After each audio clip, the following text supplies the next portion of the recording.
بسم الله الرحمن الرحيم. السلام عليكم ورحمة الله وبركاته.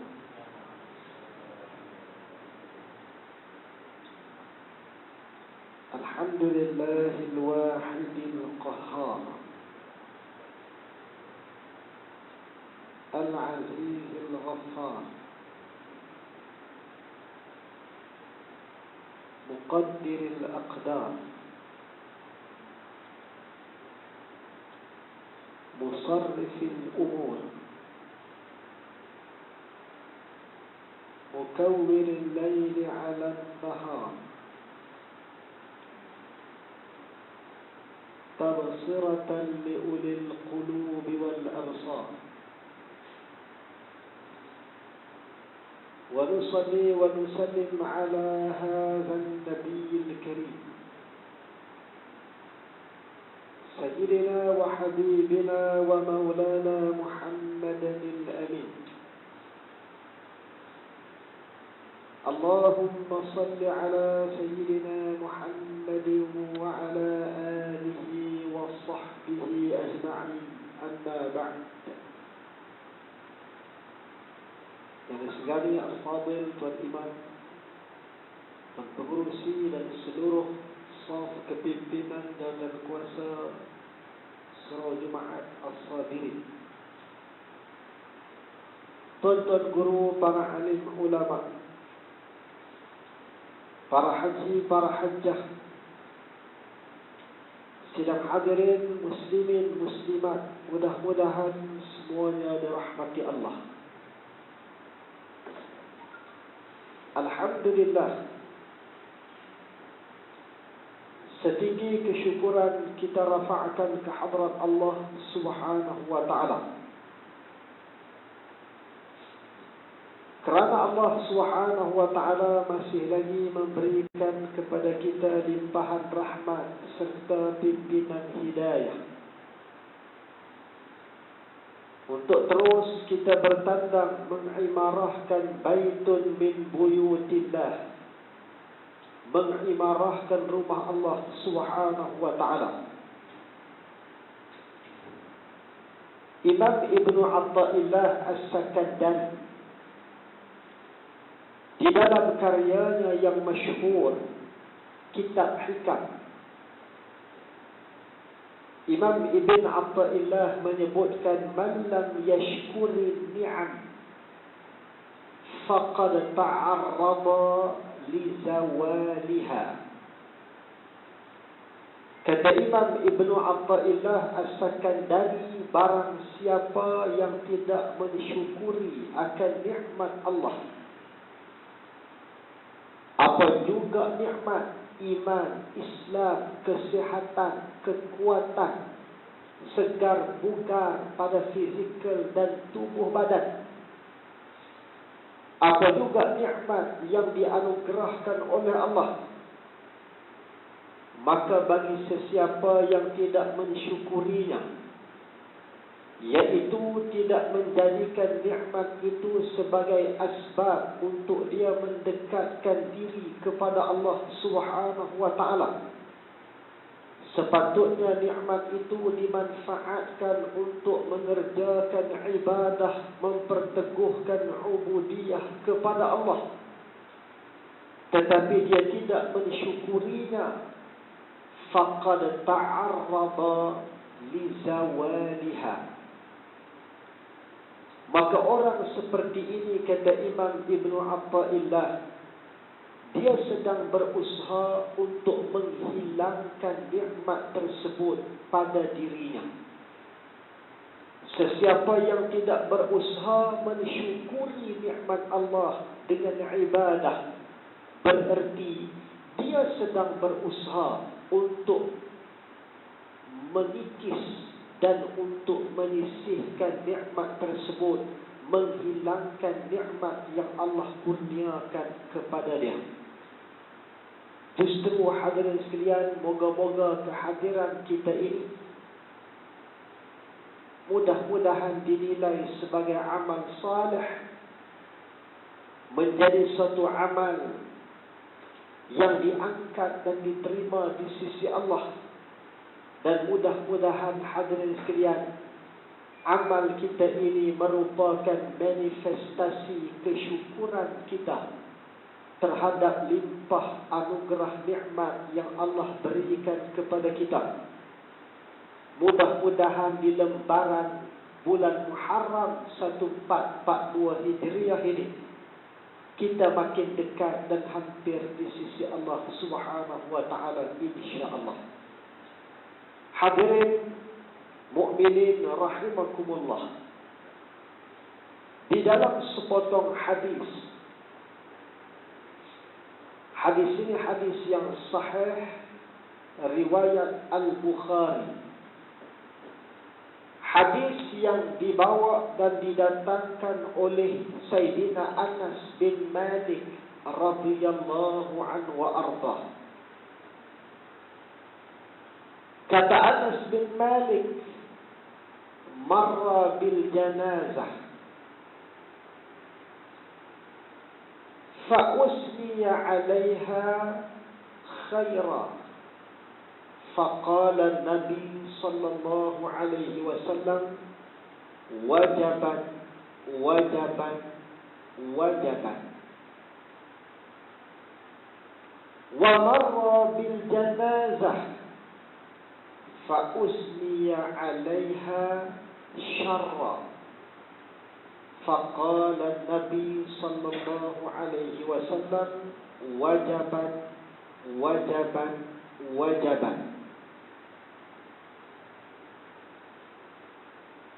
من اثنيتم عليه خيرا وجبت له الجنة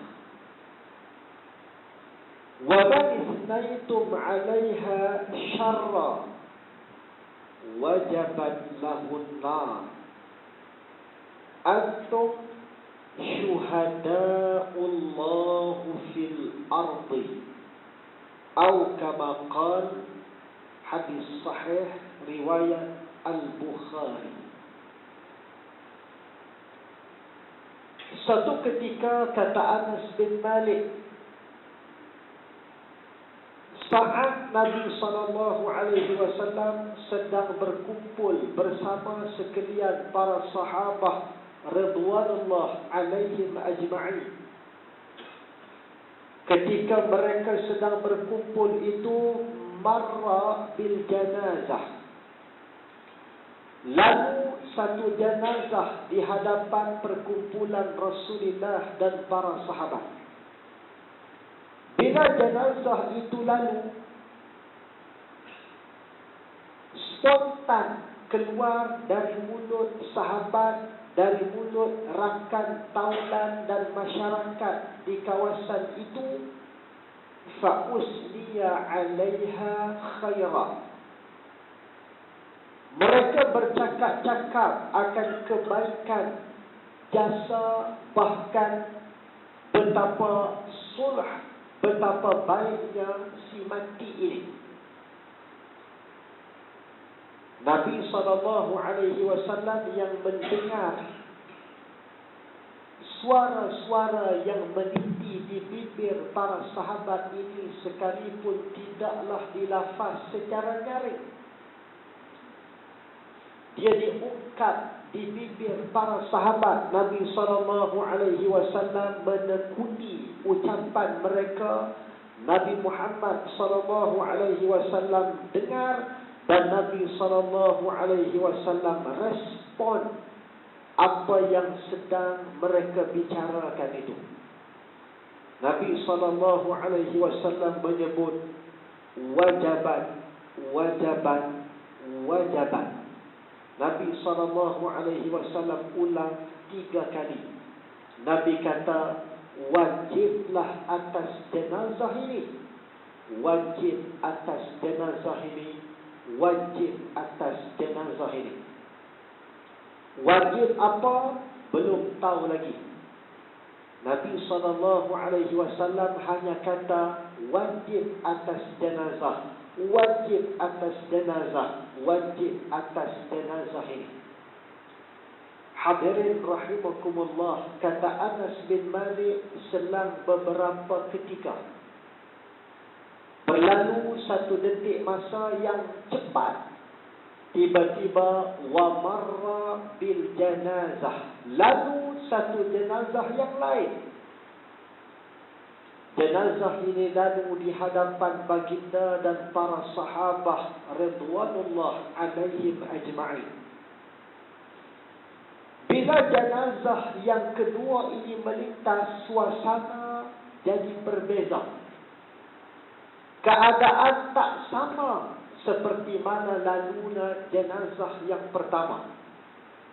Nabi SAW mendengar ada sahabat yang berbicara secara perlahan, tetapi sampai ke pendengaran Rasul SAW.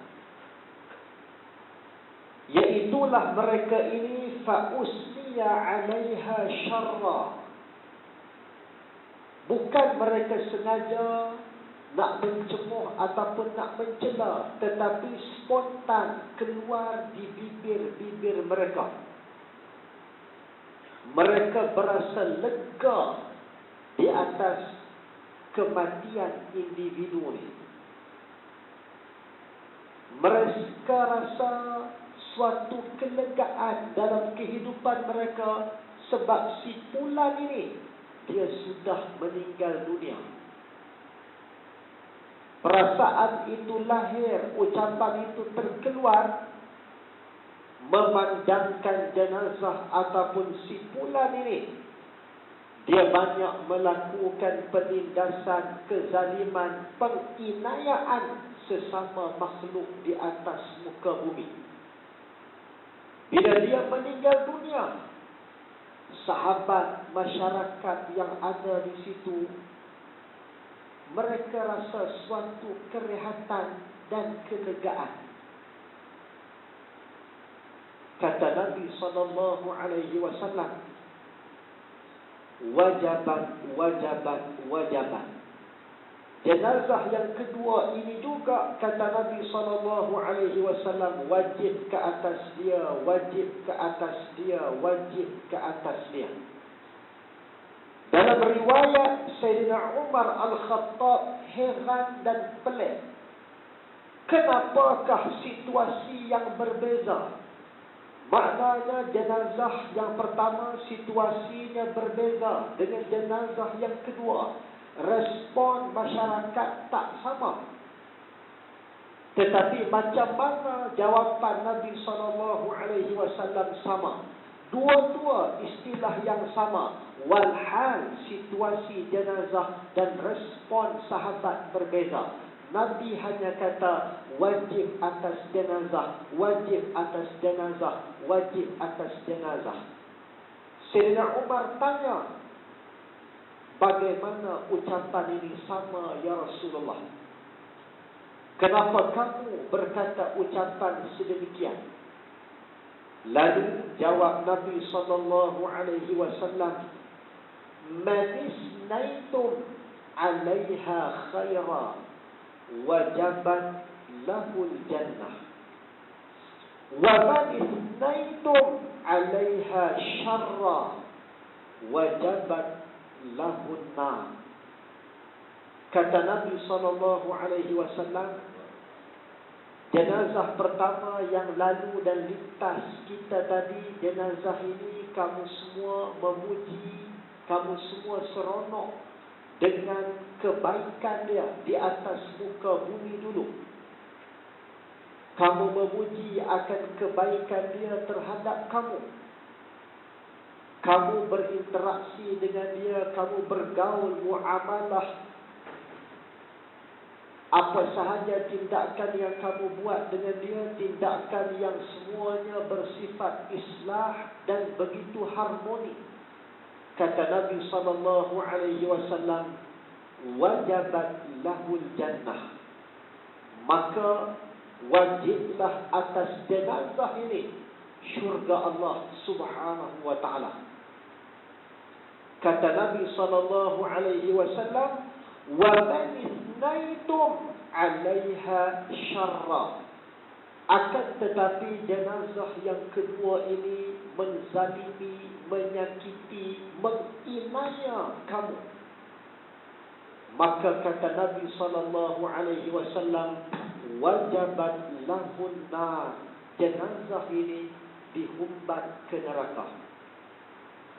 Andai berbaki iman, dia ke syurga, tetapi dibakar terlebih dahulu.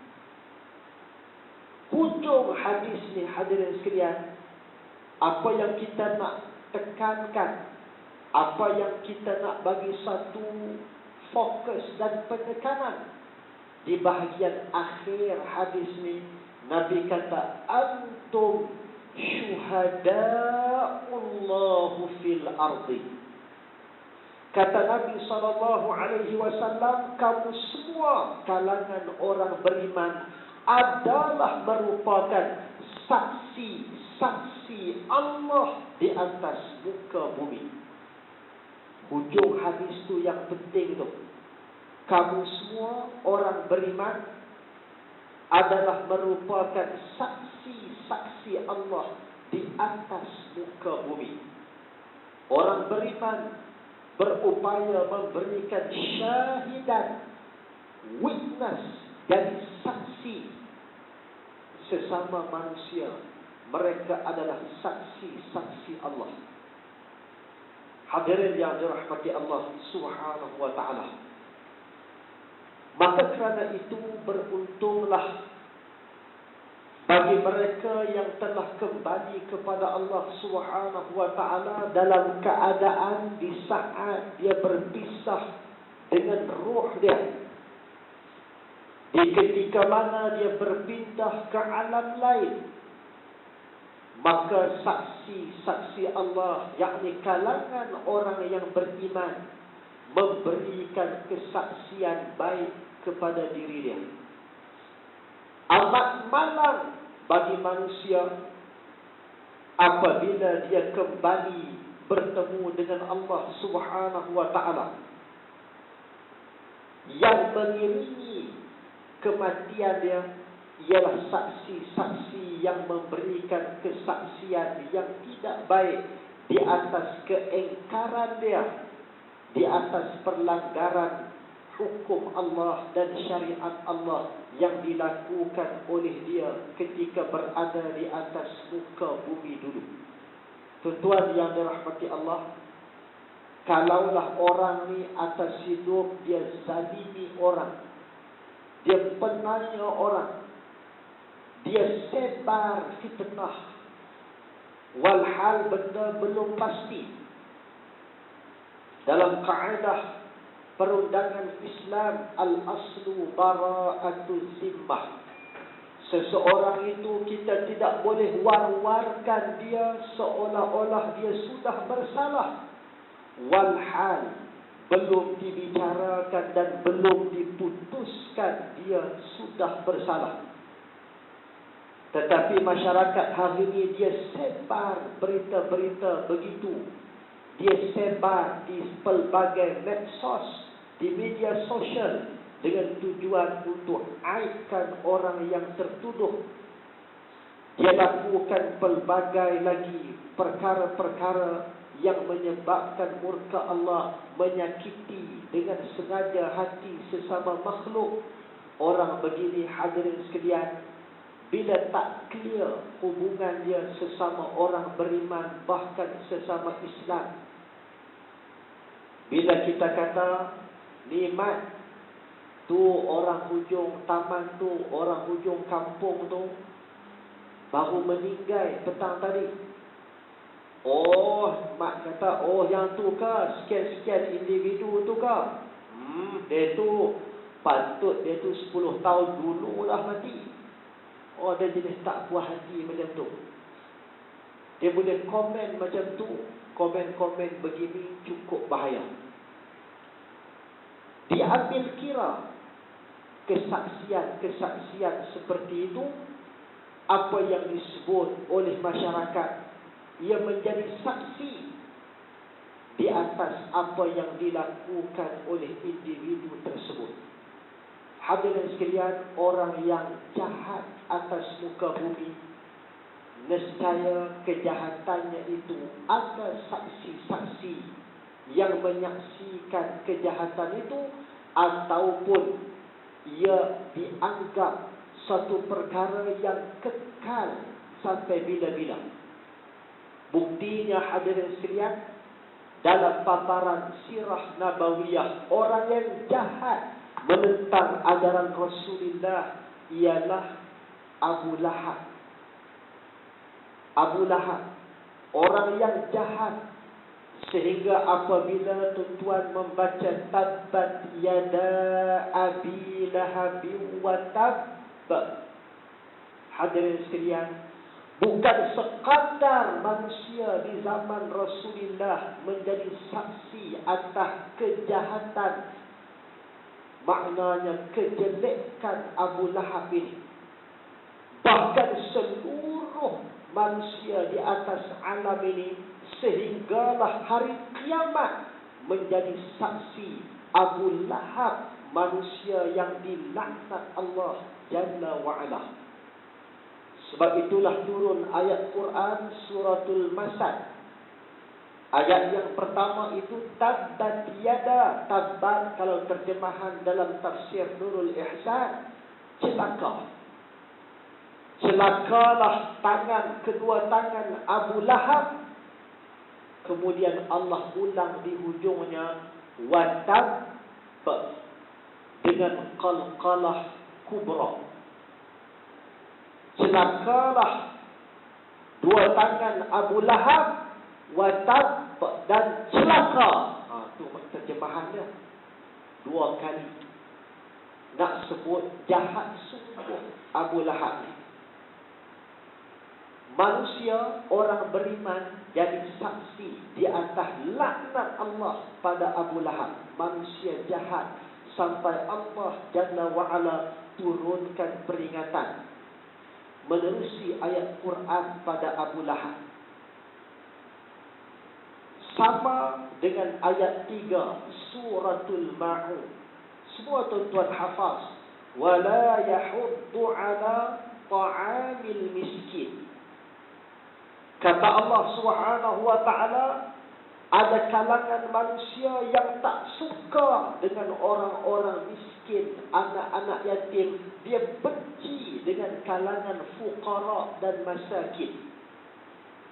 Dalam tafsir Nurul Ihsan, ayat 3 suratul Ma'un ini, Allah turunkan rentetan murkanya Allah kepada 3 individu di zaman Quraisy Mekah. Mereka ini tak suka pada anak yatim, benci kepada fakir miskin. Siapa mereka? Yang Allah turunkan ayat ketiga suratul Ma'un ini. Mereka ini Al-As bin Wa'il, Walid bin Mughirah dan Abu Jahal. Ayat itu turun, Allah laknat perangai ketiga-tiga pemuka dan pembesar Quraisy. Marahnya Allah sampai maknanya ayat itu jadi saksi atas laknat Allah pada mereka. Sebab itu hadirin sekalian, tidak salah untuk kita marah kepada orang yang Allah marah dan Allah laknat. Memang kita kena marah kepada mereka yang Allah laknat, Allah murkai. Sebab itu dengar Abu Jahal, Abu Lahab, geng-geng ni, mereka ini laknatullah alaihim. Kita boleh sebut sedemikian. Dengar Abu Jahal, Abu Lahab, Abu Jahal laknatullah. Kita boleh sambung begitu. Biar kita semangat sikit. Marah kepada orang yang memang dilaknat dan dimurka Allah. Abu Jahal laknatullah. Dia semangat itu tak apa. Tapi jangan semangat telajak. Abu Jahal laknatullah wa barakatuh. Itu telajak tak mau. Dia laknatullah sampai situ saja. Muslimin muslimat yang dirahmati Allah Subhanahu wa ta'ala. Baik. Nak sebut orang jahat, orang jelek, bukan sekadar di zaman itu, kesaksian masyarakat pada zaman dia. Bahkan Quran meletakkan mereka itu menerima saksi-saksi yang mana orang baca Quran, orang tahu menjadi saksi mereka itu adalah individu yang dimurka dan dilaknat Allah, laknat yang kekal selama-lamanya. Baik itu orang jahat. Tuan-tuan, berbahagialah orang yang ketika balik bertemu Allah, dia menerima kesaksian yang baik. Walaupun orang ni orang tak kenal dia Mr. Nobody. Dia bukan ada high ranking, kedudukan yang besar-besar, tetapi memadai dengan mujahadah dan pengorbanan dia. Nama dia segar dan meniti manis di bibir orang-orang beriman di sisi Allah. Cukup dah hadirin sekalian. Cukup dah. Antum syuhada'ullahu fil ardi. Sebab itu kalau di Kuala Lumpur ni hadirin sekalian, dulu ada seorang pakcik. Biasa aja pakcik ni, tapi aktivis masyarakat. Dia pernah masuk dalam parlimen memperjuangkan untuk menegakkan perintah-perintah Allah disuarakan dalam parlimen. Nama pakcik ini Pakcik Jamal. Orang biasa, tapi semangat dia untuk nak meletakkan Islam sebagai addin itu cukup kental. Dia ni hadirin sekalian rajin iktikaf dan rajin solat sunat di masjid. Itu adalah karakter kepribadian Pakcik Jamal ni. Sekarang ni Pakcik Jamal ni almarhum dah, meninggal dah, mati dah Pakcik Jamal ni. Tapi tuan-tuan, masa dulu ketika dia hidup, dia sering datang di masjid, dan antara masjid yang selalu dia iktikaf, dia baca Quran, dia melazimi solat sunat, masjid itu ialah Masjid Abu Bakar As-Siddiq di Bangsal. Dia akan duduk di satu tiang, buat pelbagai amal saleh di tiang itu. Pakcik Jamal meninggal dah. Tuan-tuan, masyarakat di situ mereka gelarkan dan mereka sebut tiang tu tiang Pakcik Jamal. Sampai hari ini kalangan masyarakat di situ bila tengok satu tiang tu, mereka sebut dan mereka panggil tiang tu tiang Pakcik Jamal, mengenangkan betapa sinonim dia dengan tiang tu. Sampai mereka panggil hari ini tiang tu tiang Pakcik Jamal. Jadi siapa yang suka duduk di tiang-tiang tu, hati-hati ya. Tak apa, itu saksi kebaikan insya-Allah. Muslimin muslimat yang dirahmati Allah. Baik. Sebab itu hadirin sekalian, di dalam surah Yasin, ayat yang semua tuan-tuan hafaz, ayat 65 Yasin, al-yawma nakhtimu ala afwahihim wa tukallimuna aydihim wa tashhadu arjuluhum bima kanu yaksibun. Kata Allah Subhanahu wa taala, pada hari mahsyar kelak, di saat kita berhadapan dengan penghisaban, perhitungan, the day of judgment, hari penghisaban di sisi Allah. Semua kuasa pada hari itu centralized milik Allah Jalla wa'ala. Maliki yaumiddin. Hadirin yang dirahmati Allah, pada waktu itu al-yawma nakhtimu ala afwahihim, dikunci rapat tutur bicara kita. Dikunci rapat tutur bicara kita. Wa tukallimuna aydihim, dan muncullah, diberi ruang tangan-tangan kita pula untuk berbicara. Mulut dikunci, tangan kata Allah yang berbicara. wa tashhadu arjuluhum, dan anggota lain kaki dan seumpamanya menjadi saksi di atas apa yang kita kerjakan. Tuan-tuan, kata Dr. Wahbah Zuhaili mengulas ayat ini dalam tafsir Al-Munir. Kata Dr. Wahbah Zuhaili, bila Allah sebut al-yawma nakhtimu ala afwahihim, dikunci rapat mulut manusia, adakah pada ketika itu kita tak ada mulut? Kata Dr. Wahbah Zuhaili, semua kita ada mulut, cuma Allah tak izin mulut kita berbicara untuk memberikan kesaksian. Mulut ada, tetapi mulut tidak berupaya memberikan kesaksian pada hari itu. Al-Imam Al-Alusi dalam tafsirnya Ruhul Ma'ani mengulas ayat ini, iaitulah apabila Allah sebut wa tukallimuna aydihim, diberi hak tangan yang berbicara. Kata Imam Alusi dalam kitabnya Ruhul Ma'ani, kenapa pula tangan yang Allah berikan ruang jadi saksi? Kenapa tangan? Kata Imam Alusi dalam tafsir Ruhul Ma'ani, Allah sebut tangan sebab, tuan-tuan sekalian, tangan inilah yang menjadi saksi utama atas keterampilan ataupun atas apa juga kemungkaran, penyelewengan yang dilakukan oleh manusia. Biasanya, kata Imam Alusi, akan melibatkan tangan. Tangan ni terlibat.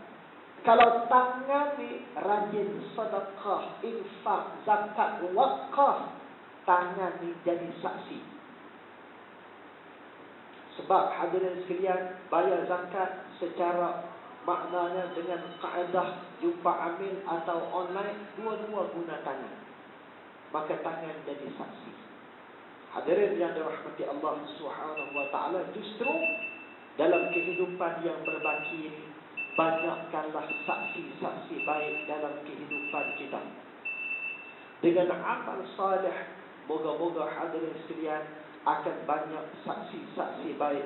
Bahkan panca indera kita memberikan kesaksian baik untuk kita. Moga-moga kita mendapat rahmat dan keampunan di sisi Allah. Pohon kemaafan. Astagfirullahaladzim. Assalamualaikum warahmatullahi wabarakatuh.